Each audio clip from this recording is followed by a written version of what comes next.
नमस्कार, आप देख रहे हैं ईटी नौ स्वदेश। मैं हूं अजय शर्मा। ये एक स्पेशल शो हमने आपके लिए प्लान किया है। क्रिकेट की दुनिया में काफ़ी बड़ी हलचल हुई है, खलबली मची हुई है, स्पेशली ये देख के कि जो लेटेस्ट टीम के ऑक्शन हुए हैं आईपीएल टीम्स के, लखनऊ और अहमदाबाद टीम, ऑलमोस्ट $1.6 बिलियन के ऑक्शन हुए हैं। सीवीसी कैपिटल पार्टनर्स, एक प्राइवेट इक्विटी कंपनी, और संजीव गोयनका ग्रुप ने दोनों मिलके $1.6 बिलियन की बिड लगाई लखनऊ और अहमदाबाद टीम्स के लिए। किस तरह के वैल्यूएशन सर्ज हो गए लास्ट 4-5 सालों में, ये देख के सब लोग काफ़ी अचंभित हो गए। हमने ये स्पेशल शो आपके लिए इसलिए रखा है, ये समझने के लिए कि कैसे स्पोर्ट्स फ्रेंचाइजी का बिजनेस इंडिया में इवॉल्व हो रहा है। इनफैक्ट सिर्फ अनलिस्टेड ही नहीं, इसमें एक ये भी एंगल है कि चेन्नई सुपर किंग्स, जो कि एकमात्र ऐसी टीम है जिसके shares unlisted side of the market में अवेलेबल होते हैं रिटेल एचएनआई के लिए, वहाँ भी बहुत शार्प सर्ज आया है। इंडिया सीमेंट्स की सब्सिडरी है जो डीमर्ज हुई थी, उसके स्टॉक ₹225 के आसपास पहुंच गए। सो इस पूरे सब्जेक्ट को डिस्कस करने के लिए, और ये कैसे एक नया एसेट क्लास टाइप का बनता जा रहा है हिंदुस्तान में, वो डिस्कस करने के लिए हमारे पास 3 स्पेशल गेस्ट हैं आज शो पे। अभय अग्रवाल, पाइपर सेरेका के फाउंडर और सीआईओ, जो खुद एक पीएमएस चलाते हैं, लेकिन चेन्नई सुपर किंग्स 4-5 साल से होल्ड किए हुए हैं, और उन्होंने ये प्रिडिक्ट भी किया था कि स्पोर्ट फ्रेंचाइजी का बिजनेस बढ़ जाएगा। हमारे साथ सुनील चांडक भी हैं, वो एक बड़े डीलर हैं ओवर द काउंटर शेयर्स के लिए और अनलिस्टेड शेयर्स में अपने एचएनआई क्लाइंट्स को काफ़ी सप्लाई करते हैं और इस तरह के डील्स भी क्रैक करते आए हैं, बहुत सारे सिमिलर डील्स। और हमारे साथ करण तौरानी है, काफ़ी एक्सपीरियंस्ड एनालिस्ट, जो न्यू एज बिजनेसेस के बिजनेस मॉडल्स को एनालाइज करते हैं। Gentleman, all 3 of you ET Now Swadesh पे इस स्पेशल डिस्कशन का पार्ट बनने के लिए बहुत बहुत धन्यवाद। अभय, इनफैक्ट सुनील, मैं आपसे शुरुआत करूंगा। हमारे सोर्सेज तो ये बता रहे हैं कि सीएसके चेन्नई सुपर किंग्स का जो स्टॉक प्राइस है वो 200 के ऊपर चला गया जब ये न्यूज़ देखी हमने किस तरह के वैल्यूएशन नई टीम्स के ऑक्शन हुए। आपके पास ऑन ग्राउंड खबर होगी, बताइए किस तरह के ट्रेड्स हुए लास्ट 48 आवर्स में इसमें।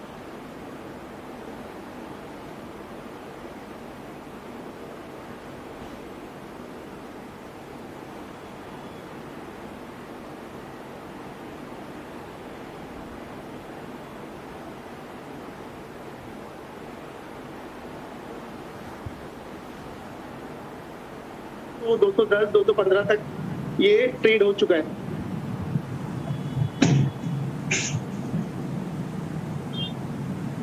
किस तरह की डिमांड आ रही है? एचएनआईज की काफी डिमांड आ रही है क्या? क्योंकि हमने तो सुना है कि जो डिमांड जो 150 के आसपास स्टॉक घूम रहा था, 120-25 था, एंड लोग एक्सपेक्ट कर रहे थे कि 4,500 करोड़ के आसपास इसका on a higher side option होगा, जो कि बीसीसीआई के ऑफिशियल्स भी रिसेंटली एक इंटरव्यू में बोले थे। बट 4,500 करोड़ से भी 1,000-2,500 करोड़ ज्यादा was really mind blowing, and उसके कारण वो 125 के 150, 70 और 190, 200, 210 में काफी डील हुई है, काफी वॉल्यूम्स हुए हैं और काफी डिमांड है, जैसा कि आपने कहा। so clearly only franchise available to own part of it, so CSK में काफी हलचल और गर्म रहा।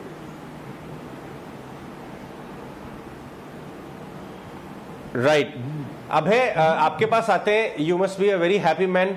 लॉन्ग टर्म में के हिसाब से देखा जाए तो 4-5 साल में many times your investment has gone up. आपने बीच में मेरे हिसाब से कुछ पोजीशंस अपनी ऐड भी की थी। What give you the conviction कि सीएसके या ये बिजनेस ऐसा रीरेट हो सकता है इंडिया में?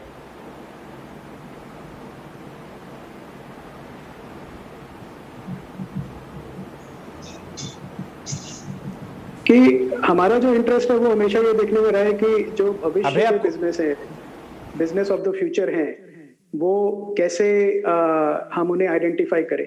और जब सीएसके के शेयर्स ट्रेड होने लगे तो हमने रिसर्च किया लाइव स्पोर्ट्स के बारे में, और हमको ये पता चला कि इंडिया में नहीं, दुनिया भर में आप देखें काफी क्लब्स हैं, फुटबॉल के हैं, बेसबॉल के हैं, बास्केटबॉल के हैं, जहाँ पे काफी ज्यादा डिमांड है, व्यूअरशिप है।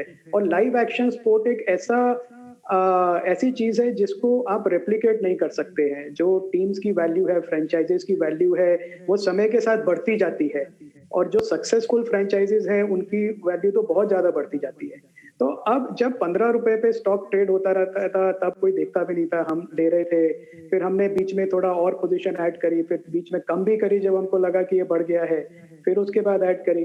तो अब हमको ये लगता है कि ये जो बिजनेसेस हैं बड़े रेयर बिजनेसेस हैं, क्योंकि एक बार इतना बड़ा फ्रेंचाइज क्रिएट हो जाए, और इंडिया जैसी कंट्री में तो मतलब ऑलमोस्ट 130 करोड़ की जनसंख्या है, जिसमें यंग पॉपुलेशन इतनी ज्यादा है, आईपीएल जैसी प्रॉपर्टी है, मतलब वो ये जो बिजनेस है ये तो आपको पॉजिटिव कैश फ्लो देता ही रहेगा और वैल्यू बढ़ती रहेगी।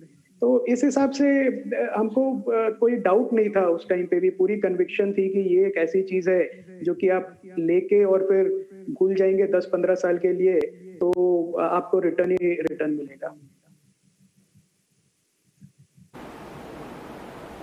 राइट, इनफैक्ट इन फ्रेंचाइजेस की लीज भी 10 ईयर की ही होती है, तो हर साल ओनर को, न्यू ओनर को 10% ही देना है, तो उसको स्प्रेड आउट करके तो 50-60 करोड़ या 70 करोड़ जो भी वैल्यूएशन हो। चलिए उसके बारे में हम बात करेंगे। अभी आपसे ये भी जानेंगे कि ग्लोबली इस तरह के बिजनेस मॉडल्स कैसे ट्रेड हो रहे हैं, बट करण के पास चलते हैं। Karan, you analyse new age businesses very closely. आपने, चाहे वो इंटरनेट वर्ल्ड के न्यू एज बिजनेसेस हों, ई कॉमर्स वर्ल्ड के हों, टेक्नोलॉजी कंज्यूमर टेक वर्ल्ड के, स्पोर्ट्स वर्ल्ड के, आपको ये जो स्पोर्ट्स फ्रेंचाइजी का बिजनेस है वो किस तरह से लग रहा है? How to value these, what's the right way to value these? क्योंकि अगर हम बेस प्राइस बीसीसीआई ने 2000 करोड़ रुपए रखा था, इसका एक्चुअल डील हो रही है 7000 करोड़ रुपए, और कुछ साल पहले तो ऑलमोस्ट $100 मिलियन के आसपास होती थी। तो वैल्यूएशन एक्सपैंड करते जा रहे हैं जैसे जैसे बिजनेस बढ़ता जा रहा है। आपके हिसाब से सही तरीका क्या है इन बिजनेसेस को वैल्यू करने का? मेरे हिसाब से अगर हम देखेंगे बिजनेस को वैल्यू करने का सही तरीका है रेवेन्यू बेसिस पे, तो जितनी आपकी रेवेन्यू ग्रोथ होगी उतना ये बिजनेस का वैल्यूएशन बढ़ेगा। आज की तारीख में अगर आप देखेंगे जो ये आईपीएल फ्रेंचाइज है, इनकी रेवेन्यू 250 से 350 करोड़ के बीच में, कभी कभी 400 करोड़ होती है एक साल का रेवेन्यू की अगर मैं बात करता हूँ। तो इसमें मल्टीपल चीज़ें हैं। कोई अगर फाइनल स्टेज तक पहुंचता है, कोई आईपीएल जीतता है, तो उसकी रेवेन्यू वो टाइम पे 350-400 करोड़ के तकरीबन तक जाती है। और ये रेवेन्यू के दो स्प्लिट है, एक तो आपके मीडिया राइट्स है, दूसरा आपके जो टिकटिंग रेवेन्यू है, जो गेट रेवेन्यूज है वो है। मीडिया राइट्स की अगर हम बात करें तो there is been a huge expansion in media right revenue. तो अगर हम आईपीएल की बात करें, जो मीडिया राइट्स लास्ट टाइम जो 5 साल पहले जो किया था, उसका वर्थ था 16,000 crore for a period of 5 years. उसमें टीवी और डिजिटल दोनों था। तो अभी मेरे हिसाब से आई थिंक ये जो मीडिया राइट्स का जो रेवेन्यू है ये एटलीस्ट 60 to 70% हाई रहेगा for the next year renewal cycle for the next 5 years. इसमें सबसे बड़ा रीजन ये है कि डिजिटल पे बहुत ज़्यादा ग्रोथ हो रहा है। And if you look at digital in a country like India, India itself is a huge, very big opportunity. Number of smartphones, time spent, consumption, all metrics are very, very favorable. Data pricing being cheap. So I think incrementally, I think digital is a very big growth driver in terms of eyeballs. तो अगर आपकी eyeballs बढ़ेगी तो आपका advertising revenue बढ़ेगा. And digital is also a big growth driver for subscription revenue. क्योंकि अगर आप sports content जैसा IPL जैसा property अगर आप देते हो, तो consumers don't mind paying a premium for this content because this content is very good, it is highly competitive in nature, and we all know कि इंडिया में क्रिकेट किस तरीके से चलता है, किस तरीके के लोग फैंस क्रिकेट देखते हैं। तो मेरे हिसाब से ये जो डिजिटल रेवेन्यू जितने हिसाब से बढ़ेगा, उसी के हिसाब से ये फ्रेंचाइज रेवेन्यू की इनकम भी बढ़ेगी। जब हम टीवी की अगर हम बात करें तो मेरे ख्याल से टीवी में ज़्यादा कुछ ग्रोथ ड्राइवर ऐसा कुछ है नहीं, बिकॉज टीवी इंडिया अगर हम देखेंगे 70% पेनिट्रेशन हो चुका है अभी यहाँ से, और यहाँ से ज़्यादा एक्सपेक्टेशन करनी चाहिए कि टीवी का ग्रोथ मेरे हिसाब से 8 या 10% के ऊपर नहीं रहेगा इन टर्म्स ऑफ राइट्स। बट जो डिजिटल राइट्स है वहाँ पे तकरीबन 70, 80, 90% की ग्रोथ हो सकती है, बिकॉज वहाँ पे पेनिट्रेशन अपॉर्चुनिटी बहुत लार्ज है। और हम एक और एक फैक्ट यहाँ पे अगर मैं डाल के बोलूँ तो इंटरनेशनल मार्केट बहुत बड़ी अपॉर्चुनिटी है।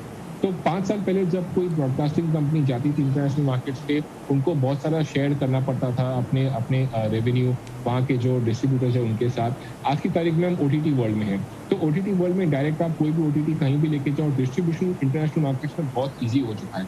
तो मेरे ख्याल से जितना ये रेवेन्यू मोनेटाइजेशन हो जाएगा डिजिटल रेवेन्यू पे, उतना बड़ा इम्पैक्ट आएगा इन फ्रेंचाइज के वैल्यूएशन।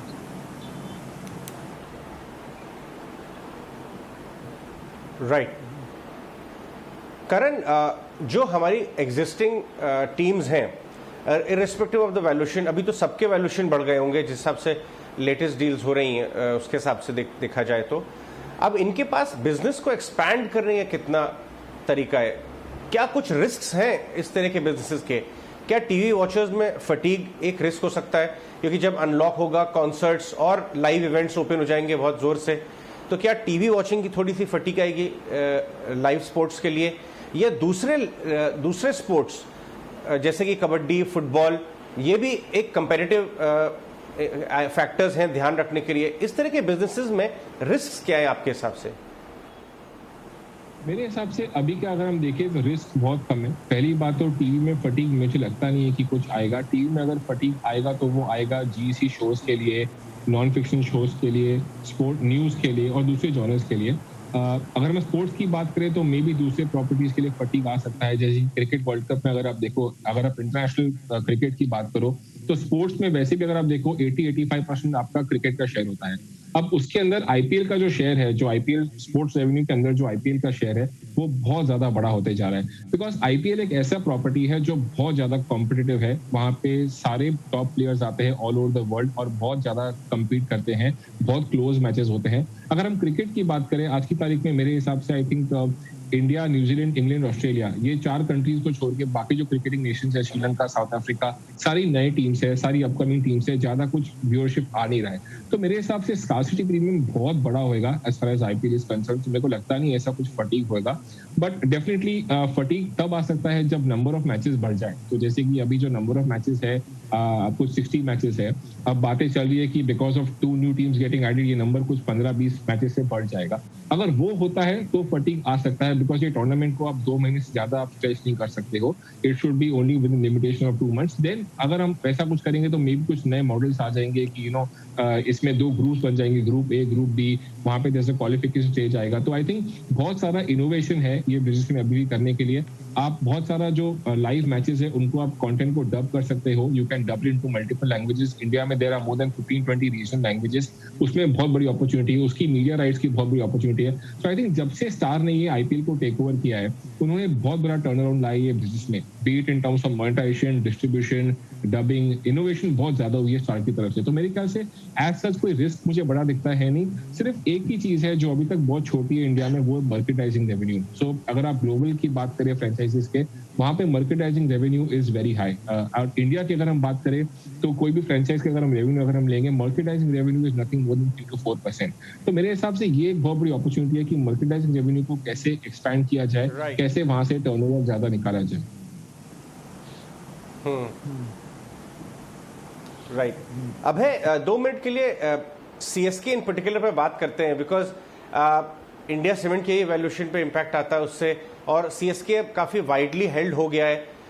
बहुत सारे मार्की नेम्स आ गए। In fact if I am not wrong, Radhakishan Damani ji ने भी, वो बड़े इन्वेस्टर हैं, उन्होंने भी पोजीशंस ऐड किए हैं। मैं उनका प्रॉफिट्स देख रहा था। सीएसके के प्रॉफिट 2016 से 5 साल में 13 करोड़ के करीब 50 करोड़ आ गए। क्या पोटेंशियल लगता है आपको, जो मोमेंटम चल रहा है, जिस तरह से रेवेन्यू स्ट्रीम चल रही है, करण भी बात कर रहे थे, ये 4-5 साल में क्या बन सकता है? ये अभी इसमें सीएसके या किसी भी आप अगर फ्रेंचाइजी का देखेंगे, उनका रेवेन्यू सीड्स 2 है। एक तो जो बीसीसीआई उनके साथ शेयर करते हैं जो एडवर्टाइजिंग रेवेन्यू जो ब्रॉडकास्टर्स देते हैं। तो अभी एक्सपेक्टेशन ये है कि अगले साल जब ब्रॉडकास्टर का रिन्यू होगा वापस बिडिंग के लिए, तो पिछले बार 16,000 करोड़ पे हुआ था, अब की बार कम से कम 32,000 करोड़ पे होगा। तो इसका ये मतलब है कि जो ऑटोमेटिकली हर फ्रेंचाइजी का रेवेन्यू जो है पर मैच, जो 55 करोड़ के आसपास था अभी तक, वो बढ़ के 100 करोड़ हो जाएगा। 100 करोड़ में 50% मिलेगा, तो मतलब 50 करोड़ पर मैच। एक तो आपका वही रेवेन्यू डबल हो गया। दूसरा, फिर आपको जो मीडिया के अलावा जो स्पॉन्सरशिप्स होते हैं, उसमें से 60% बीसीसीआई देता है फ्रेंचाइजीज को। तो ये तो 2 ऐसी जो हो गई जो कि आपके व्यूअरशिप से डिवाइड करता है। फिर उसके बाद जो फ्रेंचाइजी है वो अपना रेवेन्यू बनाते हैं गेट फीस से, जो मैच होस्ट करते हैं अपने शहर में, तो हर टीम को 7 या अब 9 मैच खेलने को मिलेंगे अपने शहर में, तो उसका जो भी गेट फीस आता है वो उनको जाता है। फिर उसके अलावा एक मर्चेंटाइजिंग फीस है जो अभी तक ऑलमोस्ट जीरो रहा है, क्योंकि मर्चेंटाइजिंग अभी इस्टेब्लिश नहीं हो पाया है इंडिया में। पर जैसे जैसे मर्चेंडाइजिंग बढ़ेगा और अलग प्रॉपर्टीज बढ़ेंगे तो वो भी एक रेवेन्यू सोर्स ऐड होता जाएगा। तो मेरे ख्याल से अगर सीएसके का, और सीएसके एक बहुत ही अच्छी मैनेज टीम है, मतलब वो इसको एक कॉर्पोरेट की तरह चलाते हैं वो, और उसकी वजह से सीएसके के जो नतीजे हैं, प्रॉफिट है, वो काफी ज्यादा आता है बाकी टीमों के हिसाब से, क्योंकि वो अपना प्लेयर का कॉस्ट, अपना ट्रैवल कॉस्ट, एडमिनिस्ट्रेटिव कॉस्ट काफी मैनेज करते हैं। तो मेरे ख्याल से ये जो 50 करोड़ का प्रॉफिट है, ये यहाँ से 7-8 गुना बढ़ जाए 5 साल में, कोई बड़ी बात नहीं है उसका, क्योंकि जो कॉस्ट है वो इतनी ज्यादा नहीं बढ़ेंगी, जो उनका जो टॉप लाइन है वो काफी ज्यादा बढ़ सकता है।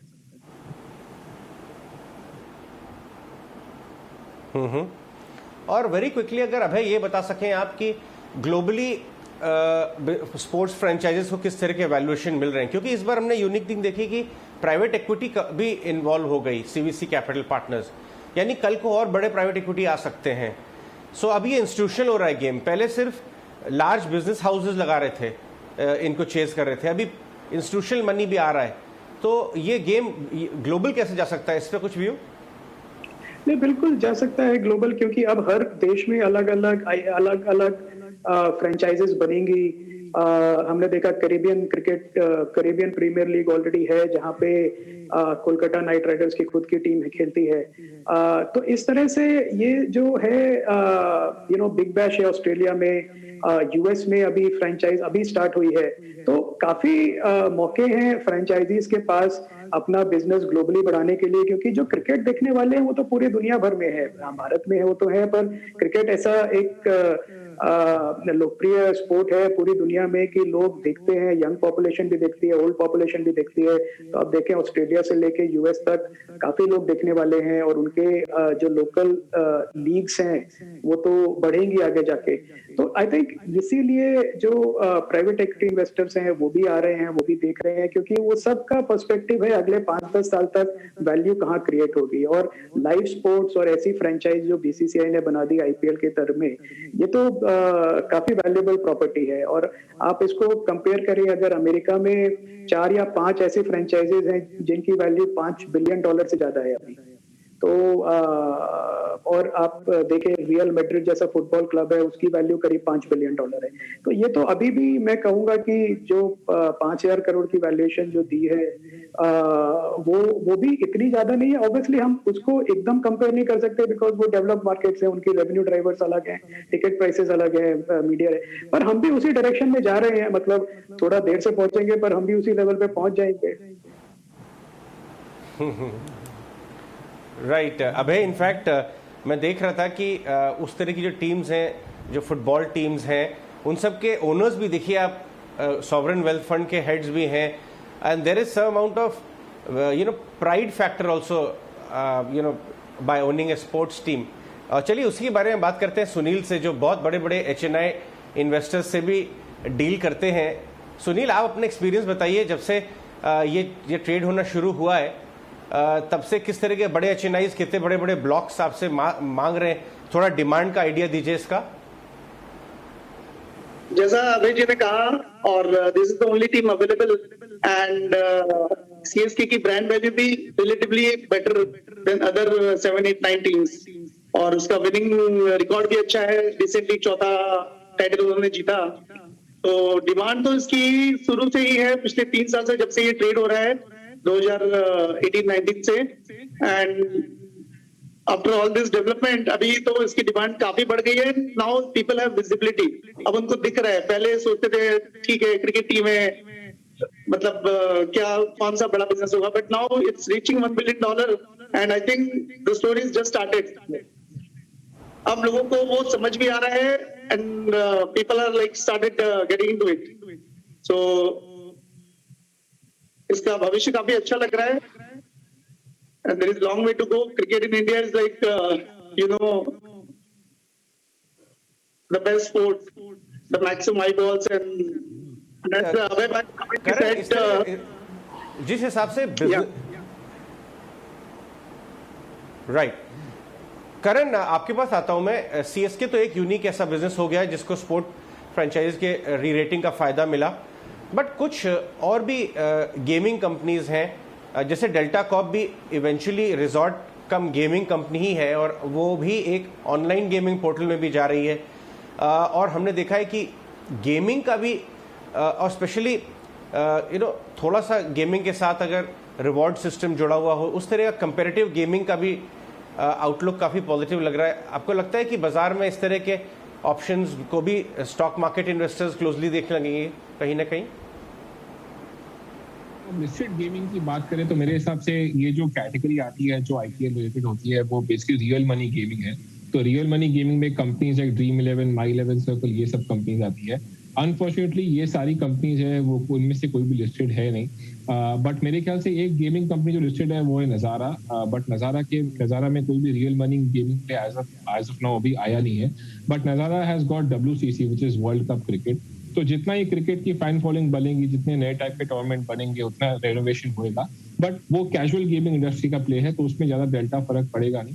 बेसिकली पॉइंट ये है कि I think these IPL sports teams should now be looked upon as an internet company because इनका जो रेवेन्यू है वो डायरेक्ट राइट्स में से आता है और राइट्स का जो रेवेन्यू है वो बेसिकली जितना पेनिट्रेशन बढ़ेगा उसके हिसाब से उनका राइट्स का रेवेन्यू भी बढ़ता है। So I think they can be valued as an internet company because जो भी रेवेन्यू है डिजिटल लेड है। इवन आप गेमिंग इंडस्ट्री की बात करें उसमें भी जो भी सर्ज आया था number of users consumption last 5 साल से जो भी आ रहा है वो सिर्फ डेटा प्राइस चीप होने की वजह से और इंटरनेट पेनिट्रेशन बढ़ने की वजह से आ रहा है। तो मेरे हिसाब से ये दो ड्राइवर्स काफी सेंट्रल है और ये जो स्पोर्ट्स फ्रेंचाइज टीम्स है इनमें ये ड्राइवर्स है।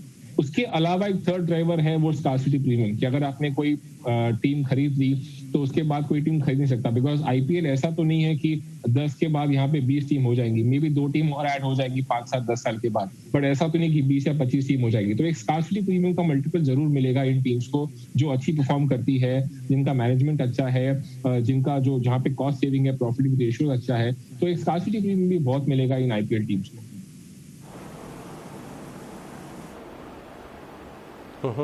एक लास्ट क्वेश्चन अभय से ले लेते हैं, क्लोजिंग रिमार्क्स। सो अभय, अगर किसी के पास ऑलरेडी है ये एक्सपोजर तो आपके हिसाब से उन्हें रखना चाहिए या उनको ये भूल जाना चाहिए कि उनके पास है तो ठीक रहेगा? Right, all right. Karan, Abhay and Sunil, तीनों का बहुत बहुत धन्यवाद हमारे स्पेशल शो पे आने के लिए। हम लोगों ने कोशिश की थी कि इस बिजनेस को आप समझें बेटर, आप एक अच्छे निवेशक बन सकें, क्योंकि आज नहीं तो कल स्पोर्ट्स फ्रेंचाइजेज लिस्ट भी होंगी और आपको लिस्टेड ऑप्शंस भी मिलेंगे, या आप अनलिस्टेड ऑप्शंस ओटीसी मार्केट में कंसिडर करेंगे ट्रेड इन्वेस्ट करने के लिए। तो आपको ये बिजनेस की समझ और ये सेक्टर किस डायरेक्शन में जा रहा है ओवरसीज, ये समझना ज़रूरी है। और हमें आशा है कि आपको ये हमारा स्पेशल प्रोग्राम पसंद आया होगा।